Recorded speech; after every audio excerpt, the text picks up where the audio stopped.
সফলতা পাওয়ার আগে প্রত্যেককেই ব্যর্থ হতে হয়, তাই তুমিও এতে অভ্যস্ত হয়ে ওঠো। দিনের শেষে ব্যর্থতা তোমাকে বুঝতে সাহায্য করবে তোমাকে কোন পথে এগিয়ে যেতে হবে।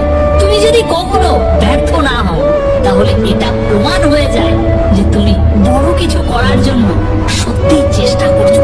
দুর্ভাগ্য, অবস্থার মধ্যে তুমি যখন সাহস দেখাও, তখন তুমি তোমার জীবনে পরিবর্তন আনো। এই উত্তেজনামূলক মোটিভেশন স্পিচ গুলো তোমাকে কখনোই কোনোদিন সেটেল হতে দেবে না। এভারেজ হওয়ার জন্য তোমার ভিতরে সাহস যোগাবে, হাজারো প্রতিকূলতার মধ্যে লড়াই করে বিজয়ী হওয়ার জন্য।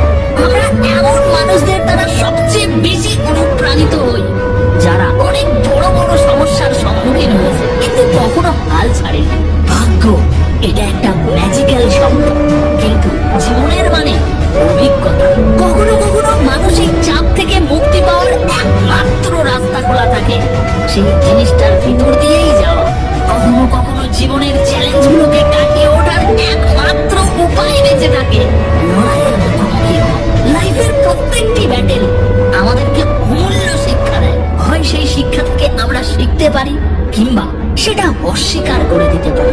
From an evolutionary perspective, the human mind's primary goal তোমাকে সুরক্ষিত রাখা, নিরাপদ রাখা, কিন্তু কখনো কখনো এটা নিজ ক্ষতি, নিজ পরাজয়ের দিকে তোমাকে পরিচালিত করে।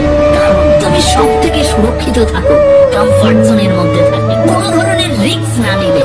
কিন্তু great things never come from your comfort zone. তাই লাইফে এভারেজ হয়ে থাকার এই প্ল্যানিংটিকে পরিত্যাগ করো এবং অসাধারণ হওয়ার জন্য চেষ্টা করো। ভীষণ কঠিন পরিস্থিতির সাথে লড়াই করে